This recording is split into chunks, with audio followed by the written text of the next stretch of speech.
Sing for Science is made possible in part by support from Science Sandbox, an initiative of the Simons Foundation. Today's episode was recorded live at the Guthrie Center in Great Barrington, Massachusetts, on July 23, 2022. All proceeds from ticket sales went to benefit the Guthrie Center, whose mission is to cultivate cultural preservation, promote educational achievement, and foster outreach to meet the ongoing needs of their community. For more information, please visit guthriecenter.org. Don't forget to check out our other episodes, and please enjoy today's show. Yes, there's enough food produced in the world to feed everyone an adequate diet. So the question then becomes, why is there hunger in a world of plenty? And that's where we get into the drivers of hunger, which are conflict, global climate and environmental change, economic inequalities, and who controls the food system and determines what people are eating. You can get anything you want at Alice's restaurant. Walk right in, it's around. Thought I was getting away from it. Just a half a mile from the railroad track. And you can get anything you want at Alice's restaurant. Welcome to Sing for Science, the show where musicians and scientists talk about music and science. I'm your host, Matt White. Each week, we'll talk about a song by our guest artist and how it connects with our guest scientist's area of expertise. Today, we'll be speaking with legendary songwriter and performer Arlo Guthrie. Arlo's 1967 masterpiece, Alice's Restaurant, tells a mostly true story of misadventure with local and military authority alike. The story begins in the very Massachusetts church where we are recording today's episode, and aside from being a hit song with an 18-minute runtime, Alice's Restaurant is most often recognized today as one of the most iconic protest songs of the Vietnam War era. Also joining us is nutritional anthropologist Dr. Ellen Messer. Dr. Messer helped coin the phrase food wars to describe the two-way relationship between armed conflict and food scarcity among non-combatants. She has spent her career researching world hunger, advocating for the human right to food, and studies food systems, food chains, and the policies that influence them. The title of today's episode on the podcast is Alice's Restaurant, Breaking the Links Between Hunger and War. Hello, Arlo and Ellen. Thanks for coming on the show. Hello. Thank you. So, I've read that this song started as a tongue-in-cheek jingle, and then you added to it over the course of a year during live shows. So I wanted to know, was there ever a point where you decided that this was going to be a protest song? Well, I don't know. It started simply as being a humorous take on the world that we were living in at the time. And I remember thinking that it wasn't that most people agreed with me. It wasn't even a lot of people, really. It was what we laughingly referred to as a critical mass.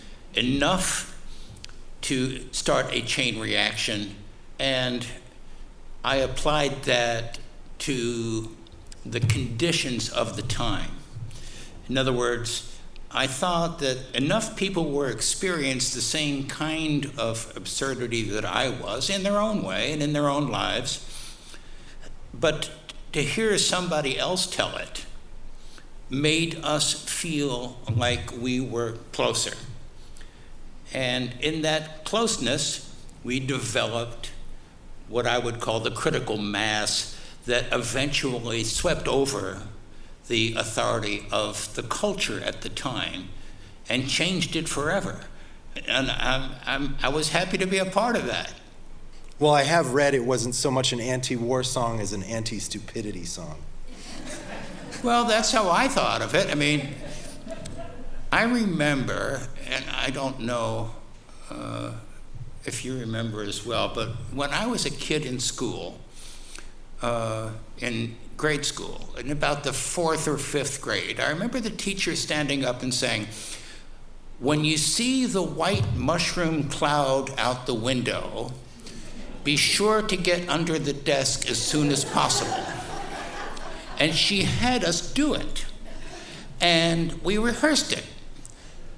But, you know, when you're 8 years old or 9, it seems like a reasonable thing to do.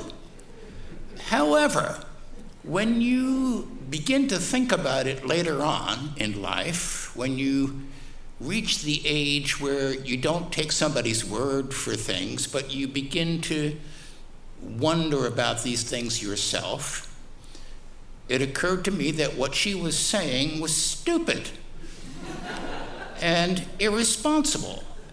And I knew instinctively that this was not her idea. This was coming from somewhere else. This was coming from an authority that was telling her what to tell kids. And I thought, well, if they're wrong about this, what else are they wrong about? And it led me into the life that I lived, poking fun at and having people laugh at the absurdities of life, and therefore helping to relieve the fear and anxiety we had living with a culture that was steeped in traditions that made no sense, hierarchies that made no sense. There was no wisdom there. I don't know, it just wasn't even real. I mean, it seemed like phony. And the music was that way, and the advertisements were that way, and so I became part of a group of people who were taking it apart, as it were, not because we enjoyed the destruction so much as we hoped that it would change people's attitudes in a way that would have a positive outcome. Well, I would imagine that growing up as Woody Guthrie's son, it would be hard not to have a healthy distrust of authority. But I was wondering did you ever get any direct advice from him about making music while he was still well enough to dispense it? No, I remember I didn't get any advice from my father. He was ill at the time and preoccupied, you might say. But my mother was also a professional. She had been a professional dancer in the Martha Graham Company, and she's the one that told me, Arlo, if you want to be an entertainer, that's fine, but you should have a plan B, because audiences can be fickle, and they might like you today, but tomorrow you never know, they might not like you. And I am pretty sure that if I had taken her advice, I'd have done something else in my life. So I was glad that I didn't listen to her. Me too. I left myself no options. And I thought, burn every bridge, don't look back, because a person ends up doing what comes most naturally and most easily, if you can. And for me, that would have been, I would have been a forest ranger or a bartender or something, Yeah. That came fairly easily. And I thought, yeah, I could do that. I didn't mean to be a singer, an entertainer, or something like that, but it happened, and it started right here, Well, I hear a real through line from Woody's music to this song in particular, including the talking blues form that it takes. Also, the word massacre seems like something I would hear in a Woody Guthrie song. Do you remember where you got that from, that influence? Well, it's kind of funny, but I had heard records of my father my entire life. That's what I knew of my father as a performer, was the records he had made. And then one day, about 30 years ago, I was in a studio and we were doing a project where I was going to try and sing one of my father's songs, This Land Is Your Land, and add to his recording my voice, much like Natalie Cole had done with her father. So we took a copy of my father's record, and I realized that, wait a minute, he's not even in a key that is recognizable. And with a guitar, you can tune it between keys. You can tune it any way you want. But on the same record, he's playing the harmonica. And you can't tune a harmonica. And the harmonica on the record was also between keys. And I realized that there was something faulty about the recording. And so we sped up the recording until the harmonica was actually in a key. And my sister was with me, and she had tears in her eyes. And I said, "What's wrong?" She said, "That's him. That's the voice I remember, not the one on the records." And all of this is to say that that was my experience of listening to my father until a few years ago, somebody showed up with a wire recording of him live. And my mother was on stage with him. She's introducing him to the New York audience, 1940, 41, somewhere back in those days. And I sat there with my sister after this wire recording had been restored, and we listened to it. And we laughed because he was funny. And he would be sitting there, you can imagine, with my mother saying, Woody Guthrie, the famous Dust Bowl balladeer, will now play a song he wrote about the dust in Oklahoma or something, whatever. And he would go on these long tales that had nothing to do with the song. And you could hear her frustration, so that by the end of the recording, by the end of the show, she's now saying, "And now Mr. Guthrie will briefly sing a song about whatever." And I looked at my sister and I said, "Wait a minute, I thought I invented that." And she said, "I thought you did too." But so the use of words and the use of storytelling and that idiom, I can't tell you today how much is mine, how much is genetic, how much is absorbed from different sources. All I can tell you is that the information that I had was inadequate until I heard a live performance. And then it made sense. Yeah. And then I said, well, maybe I'm not so special after all. And I've left it at that. Well, I've heard a similar anecdote with Pete Seeger having brought your father onto an event, and he was hired to perform music, but he didn't, and he just kind of delivered a monologue, and Pete had to kind of cajole him. Pete was like my mother. Pete's humor was, Pete came from Puritan stock, let's put it that way.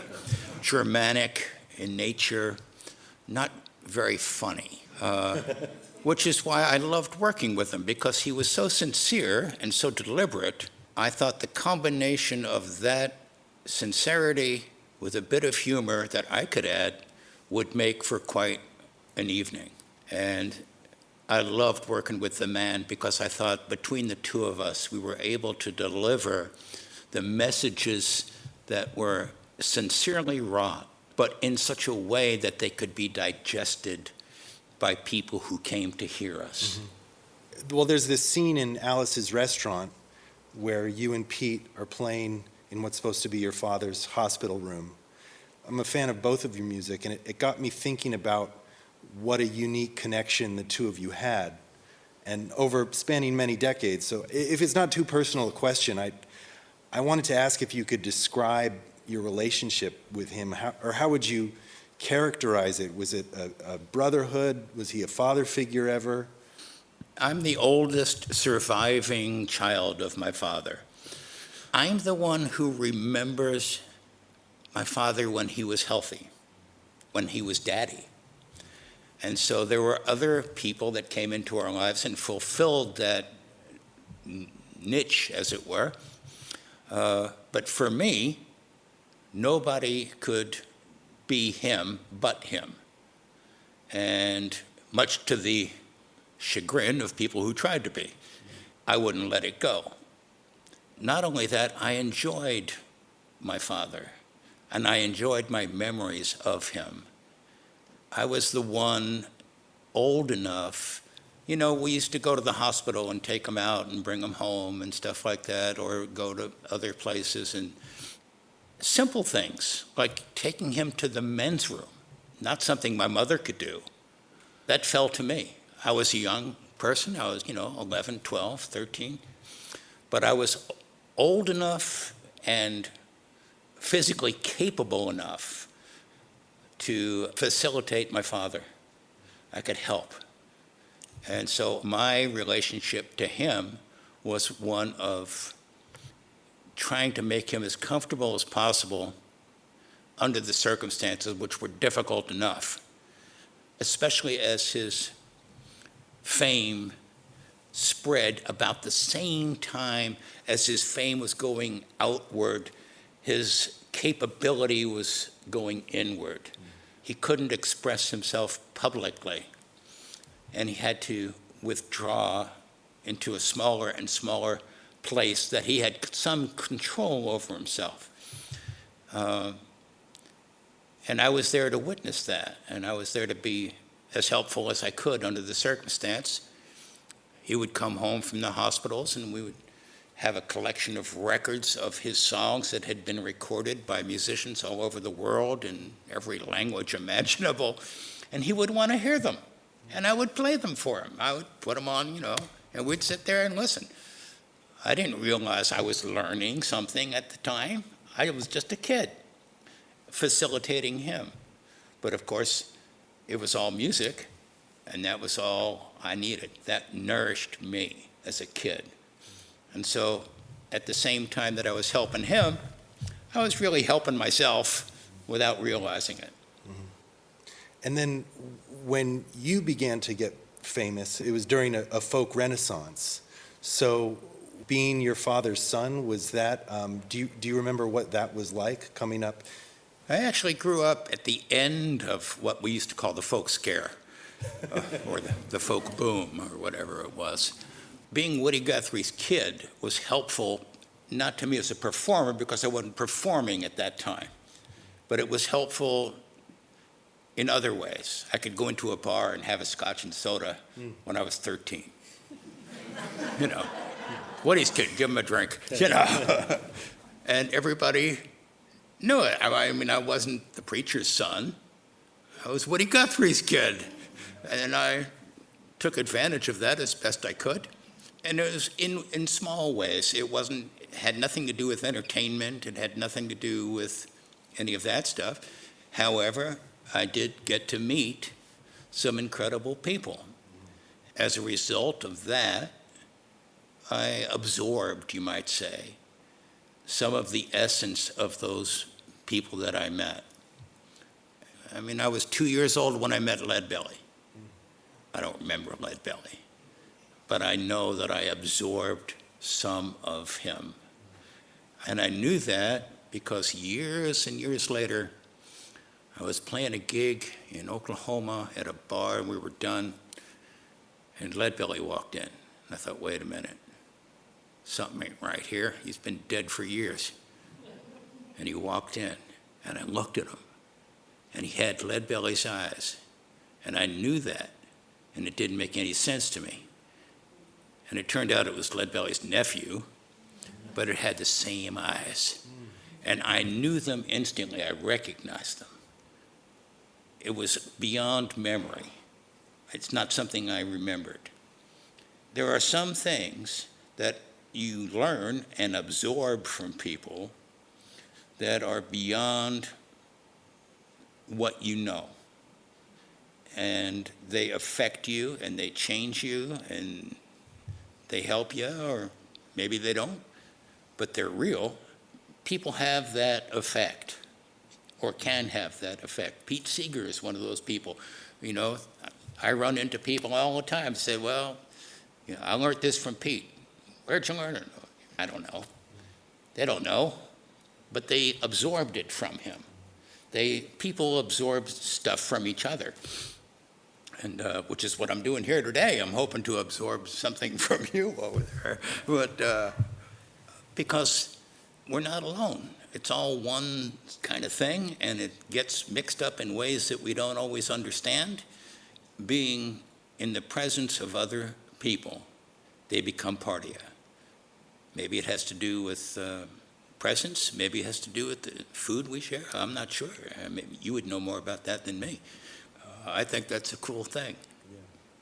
So Ellen, I want to ask you, because you came of age professionally around the same time as Arlo, a time of awakening not just for artists, but also scholars and scientists like yourself. So what inspired you to want to use your work and your voice to try and untangle something as complicated as world hunger? I came of age at a time when the ecology movement was really surfacing. And I became very interested in food systems. And the simplest way to describe food systems is looking at the ecology of food production, what kinds of crops, what kinds of animals, what kinds of technology are producing our food supplies, and then how is that flowing through market systems for affordable or less affordable food? How are people making decisions from their societies and their cultural bases on what are good foods to eat, their preferences, by taste, by cost, by cultural acceptability? How are they making those kinds of choices? And then what are the nutritional consequences and the health consequences of the way in which food is produced, the way it flows, its affordability, and the choices that people make either under duress or by choice? How healthy are they on the basis of these foods? So I was interested in these systems, this whole flow of foods. And I was fortunate to be able to study at the University of Michigan for my PhD, where we were looking at the very long-term development of food systems around the world. We were looking at the evolution of crops, maize-based cropping systems in Mexico and South America. We were looking at wheat and barley-based cropping systems in the Near and the Middle East. We were looking at root and tuber cropping systems in South America and parts of Asia, rice-based cropping systems in Asia. We were trying to understand these food systems, and it was also the time at which the Green Revolution, the development of modern varieties that had high yield potential, were being developed for the developing world where there were very large numbers of very hungry people. This was sort of a couple of decades after World War II. So I immersed myself in these food systems perspectives with the idea that this is where one could really make a difference, because this was also part of our culture, be out there and make a difference. We can all make a difference. And this really was part of this. And another major influence at that point was Frances Moore Lepay's book, Diet for a Small Planet.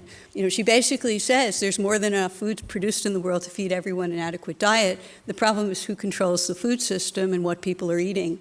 She was saying we really have to have diets that basically focus on plant foods and don't feed 60 to 80% of our grain and legume crops to animals, to livestock, and then we'll see there's much more food available in the world for everyone to eat.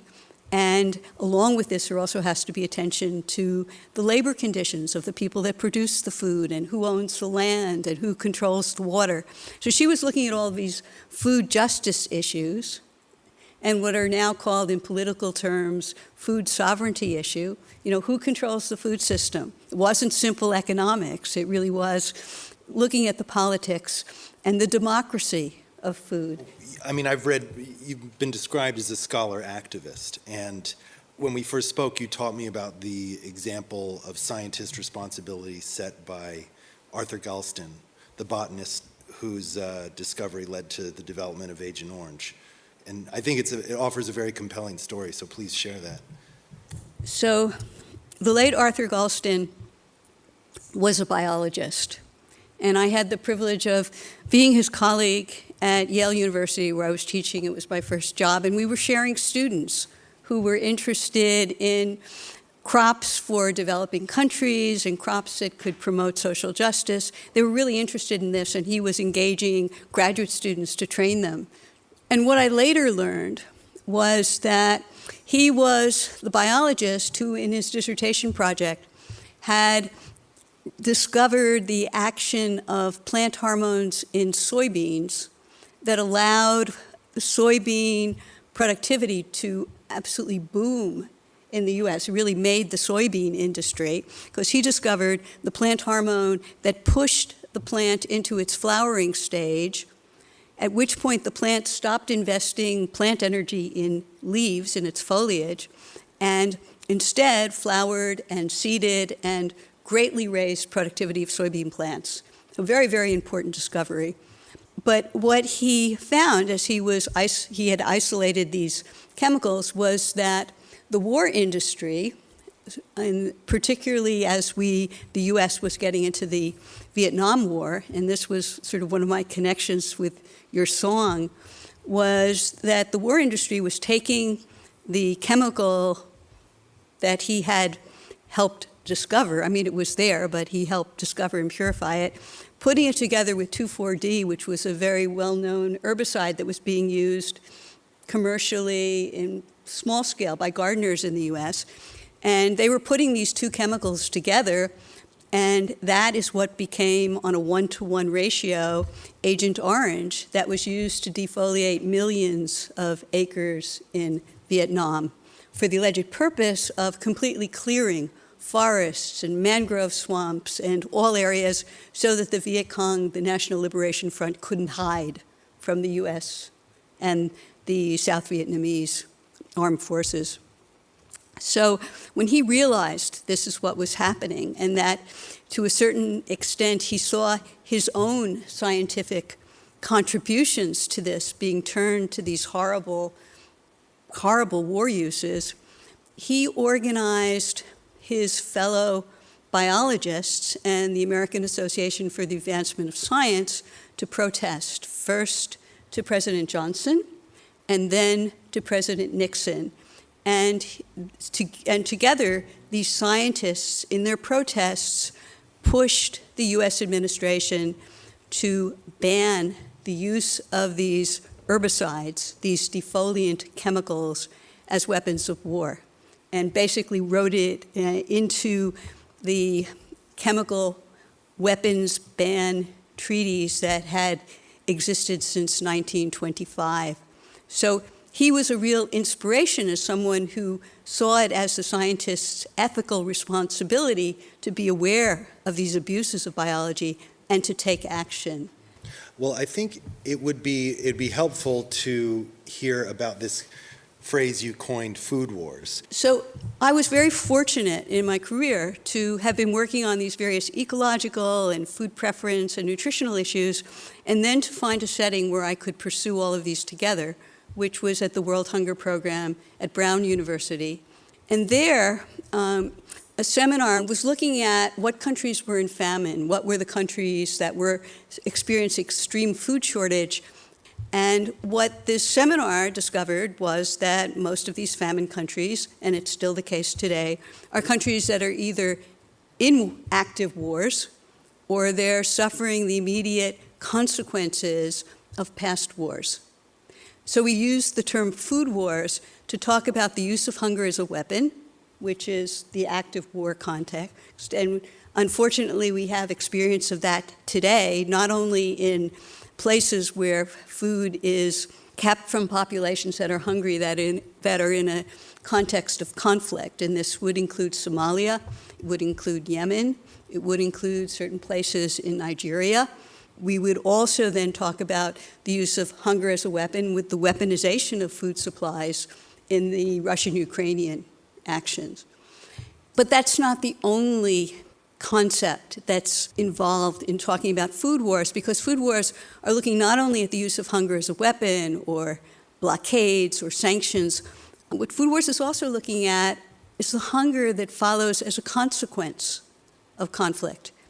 So countries that had the conflict histories were suffering deficits as much as 3% lower crop production and increases in crop production per year, in contrast to countries that hadn't been in conflict.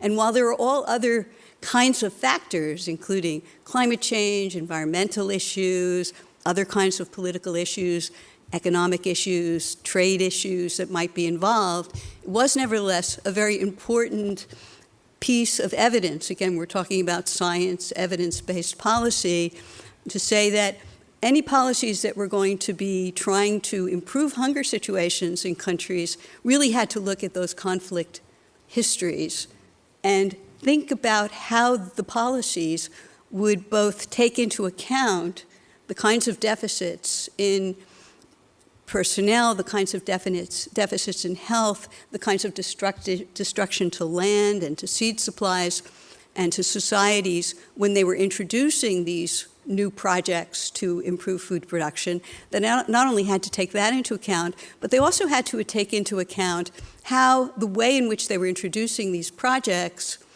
might produce new conflict.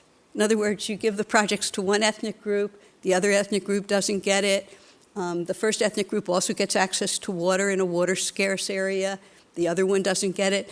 It was the responsibility, we argued, that the policymakers really had to take those considerations so that they wouldn't be creating situations of new conflict by the way in which they administered food projects. So the food wars concept really looks at the concepts of the relationships between conflict and hunger and breaking the links between conflict and hunger, both from the perspective of preventing situations of hunger and scarcity from creating new conflict, but also then addressing situations of conflict and scarcity in trying to improve situations after a conflict has ended. And so, obviously, the globalized food system is incredibly fragile, and you're talking about all these different components. So it would help maybe if we could zoom out, and could you give us kind of a bird's eye view of how the food system works? So our food systems have been developed in this global context to make it the most efficient. In other words, if your supply of fish that's fished somewhere in the Atlantic is going to cost a lot to process, to cut up that fish, in this very efficient global food system, the fish travels to Southeast Asia. That's where it gets cut up and processed. Then it gets shipped back to Europe or Canada, where it gets packaged so that when you find a package of fish and it says product of Canada, that means they packaged it there. It doesn't mean the fish hasn't been all over the world. This is the most efficient way to do things if you're only looking at how you, the business person who's controlling the fish, can provide the lowest cost fish to the consumer with marginally higher profits for yourself. Well, what we saw in this kind of a food system is that when the pandemic struck and really broke all of these global food chains, was that probably wasn't the best way to operate if you wanted to have sustainable food supplies. And the food policy people, what they said, and they were correct, was that the world really had to rethink how food systems worked, and they had to invest in building in some buffers. And the buffers, the term that's usually used here are redundancies, because the most efficient, maximally efficient food systems eliminated all the alternative suppliers. They eliminated all the alternative transport routes. And the result was, when any of those supply routes or original crop places were disrupted, then everything stopped. And that's what we saw, particularly during the earlier months of the pandemic, that everything stopped. That's where we began to get more attention to how can we restore regional food systems, what kinds of investments should be made in local food systems to try to produce, yes, redundancies. They may not be the most efficient, but they may be the ones that will give us greater sustainability. The other term that's often used is resilience.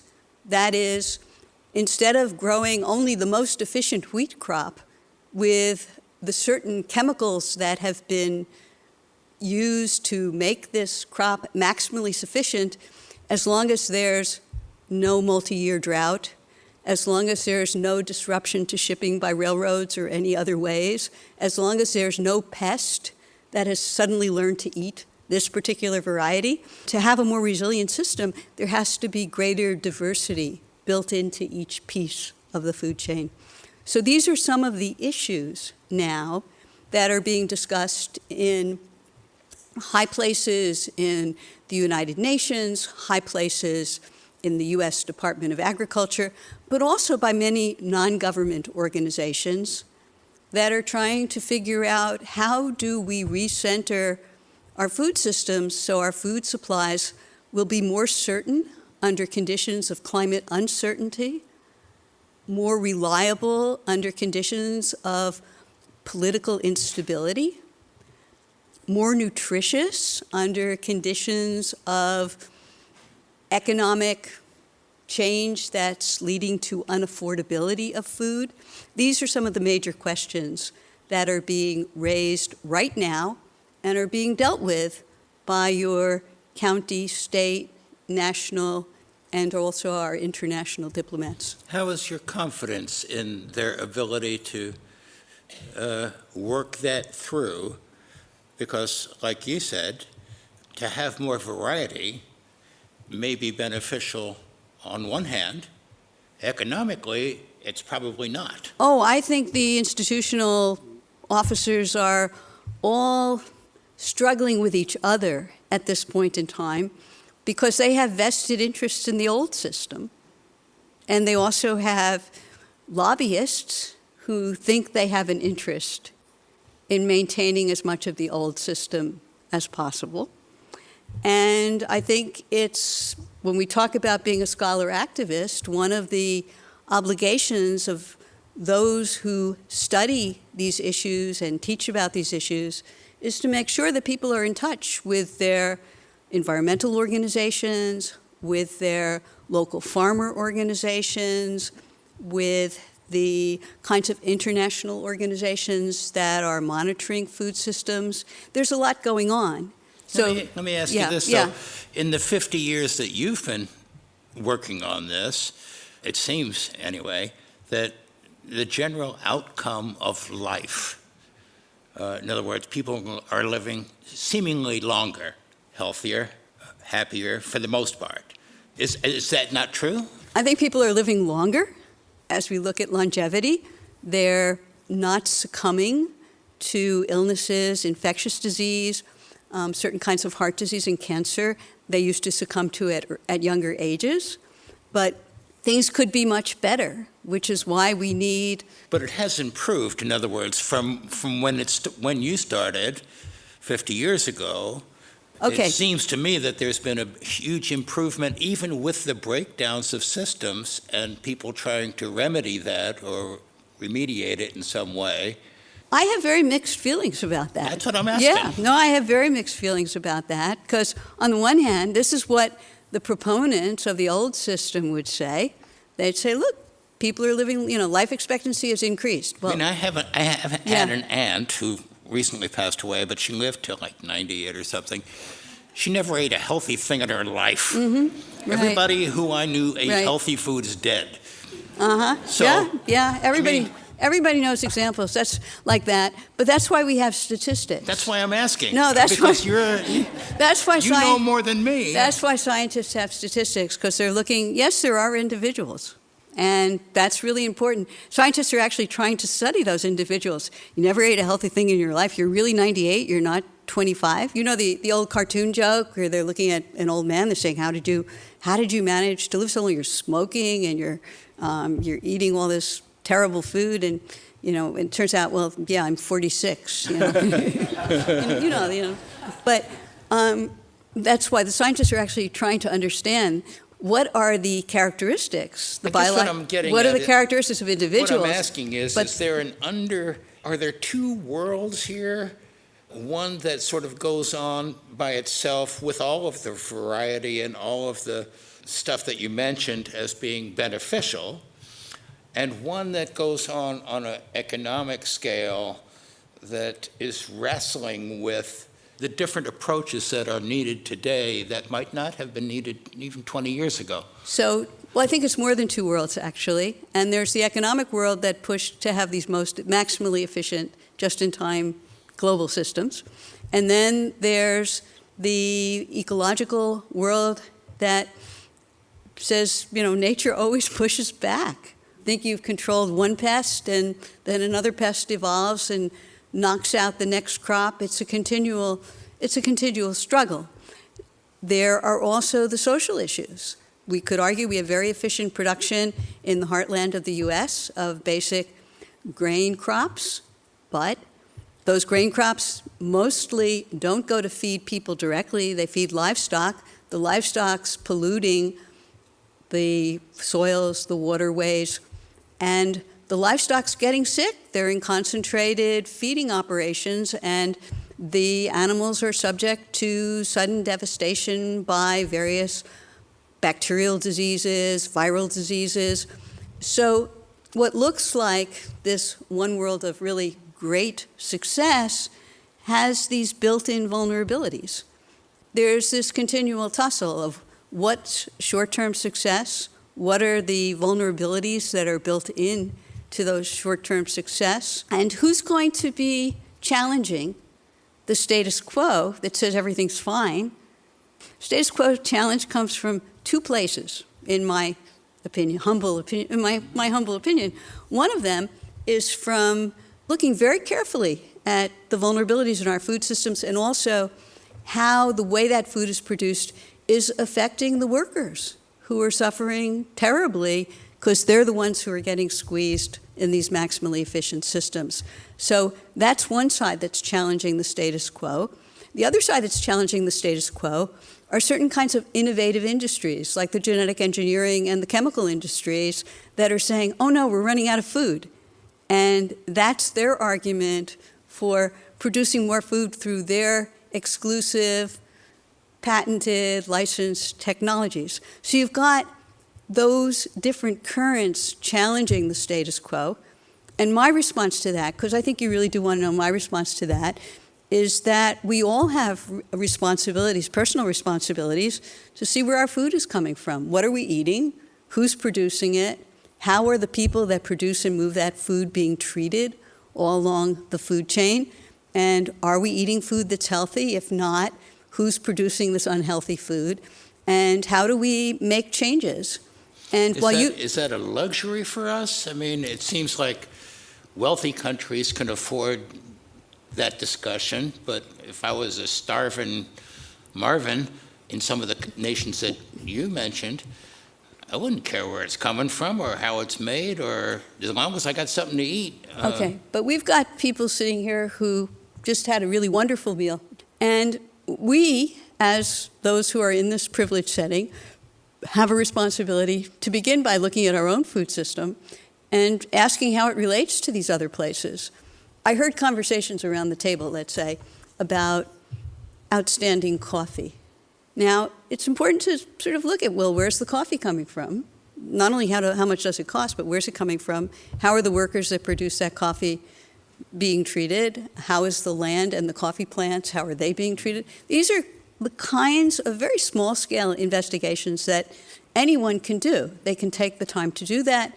So the big lesson for me in terms of food organizations from the 1970s onward was that the life of activists and scholar activists would always be very much immersed in finding other people to work with to be able to move ideas forward.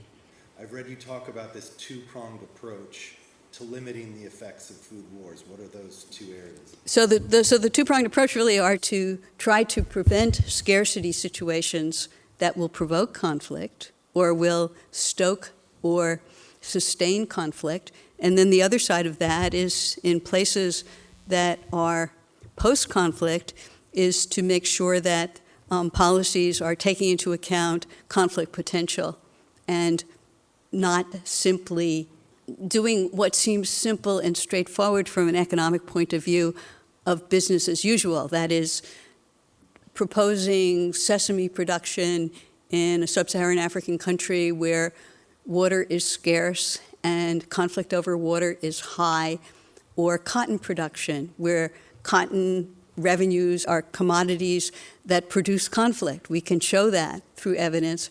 point is to take that evidence into consideration and not continue policies that, to take your term, your very simple and straightforward term, that seem to be absurd in terms of the existing conditions. Let me ask you this. I mean, because aside from hunger or scarcity of food, you're also a social anthropologist. Correct.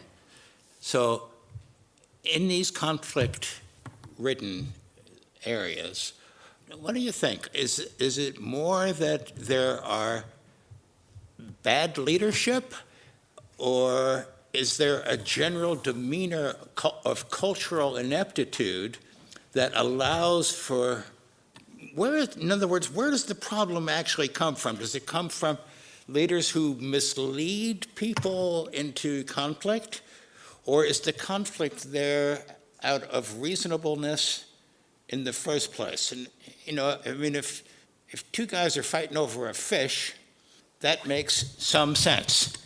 But if one guy says, wait, everybody, that guy stole the fish, he might be lying.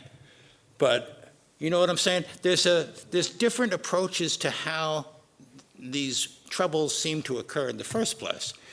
And I'm wondering what your thoughts are as a social anthropologist to see whether or not these are cultural issues where people are distrusting other areas of that culture, or is this just people feeding themselves, as it were, at the expense of other people's ridiculousness? Those are really important questions, and I wouldn't generalize, okay? I would start out by saying what we did was we tried to look place by place.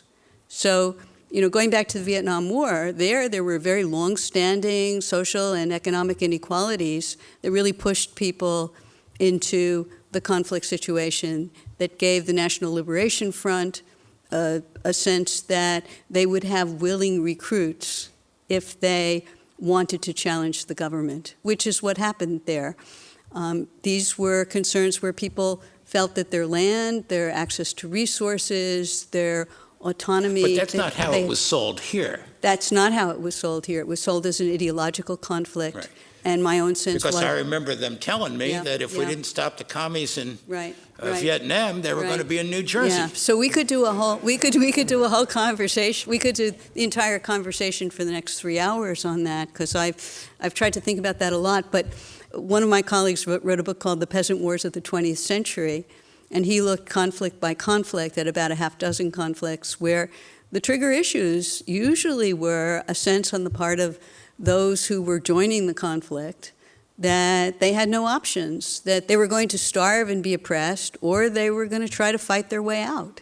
Well, I mean, it's interesting because I remember after the war in Vietnam, I had a Vietnamese family stay with us, about 15 people, and we gave them a home and set them up and stuff like that. These were not peasants.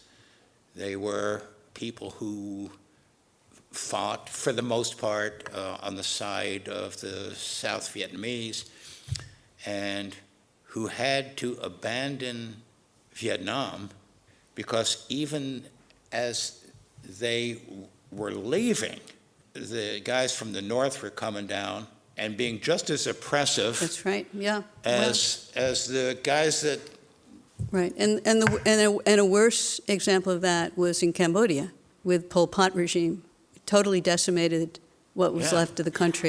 It was nuts. Absolutely horrible. But so, I mean, in that case, though, it seemed to me like that was one guy misleading a whole bunch of other guys. I can't say if it was only one guy. Well, but it was you named him. It was a regime that was certainly wreaking havoc on the country. No question about it. But it wasn't Sammy Jones. I mean, we know who the guy is. Right. We have Pol Pot and his comrades. And his comrades. And we've seen that here to some extent, not as mean or nasty. Well, maybe the same mean and nasty, but not so successful.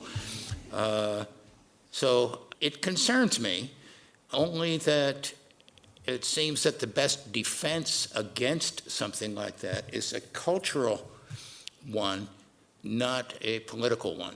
So it's going to be cultural and political. because the political culture is what allows a particular regime to seize power and for some length of time to stay in power. So it's always going to be cultural politics, political culture, as well as economics, who controls the resources.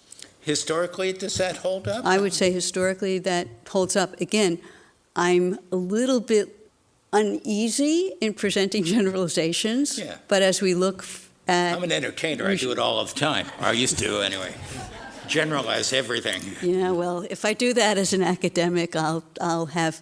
That's why I'm not an academic. I'll have lots of feisty students protesting. But I think as we look across the world right now, I mean, we see one Russian leader who is controlling the press in Russia, telling the Russian population one thing about what's going on, going in and wreaking havoc on Ukraine, just devastating Ukraine. Does there have to be a cultural shift? Well, Ukraine had a cultural shift. That's what the Russians were fighting. And I think... But does there need to be one in Russia? There needs to be one in Russia. It's quite dangerous to have that cultural shift in Russia. It used to be dangerous here. I mean... Yeah. I mean, I remember being followed by the FBI and others because they had it wasn't even something certain, but they were pretty sure that there was a leadership issue. That's right. Mm-hmm. And that the masses of dumb people were being misled by some kind of intelligentsia. And I thought, wait a minute, I'm not intelligent enough to be an intelligentsia, but I'm not stupid, so I can't be one of those guys. Why are they following me around? Well, as you said, they're pretty absurd. Well, I had one guy at the end. I live on a dirt road, dead end. There was a guy on my telephone pole fixing it for 2 years. We used to call him up, invite him in for coffee or something, but he never answered. But it just seemed to me that it was dangerous. There were people killed. There were kids killed who were demonstrating in this country against those policies of the time. It can't be more dangerous than getting killed. It seems to me there are people being killed now in Russia for their views. Mm-hmm. I find it very difficult to believe that is a healthy cultural Russian history. It seems to me that it's like one guy and his cronies affecting other people. How do you prevent that? Well, if we're around next weekend, we can do another episode on the second Russian Revolution and Arlo's FBI file. I'm just asking you. But I want to thank you both for contributing to this. This has been an incredible conversation. And please help me in thanking Dr. Ellen Messer,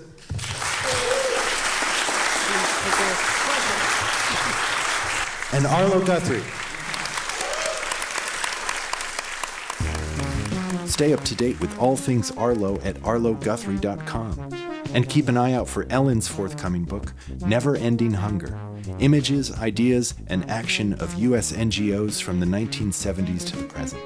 You can also visit her blog at foodanthro.com. Sing for Science is co-produced by Talkhouse and is made possible in part by a grant from Science Sandbox, an initiative of the Simons Foundation.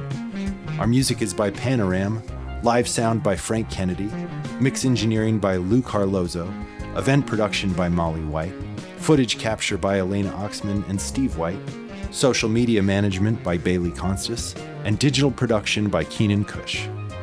Special thanks to Garth Brown of Cairncrest Farms for his help with today's episode, and to our hosts at the Guthrie Center, Annie Guthrie, Mo Guthrie, Abe Guthrie, and George Lay. If you liked today's episode, please tell a friend about us and give us a review and some stars. For more information, go to singforscience.org and follow us on social media at Sing for Science. Thanks for listening.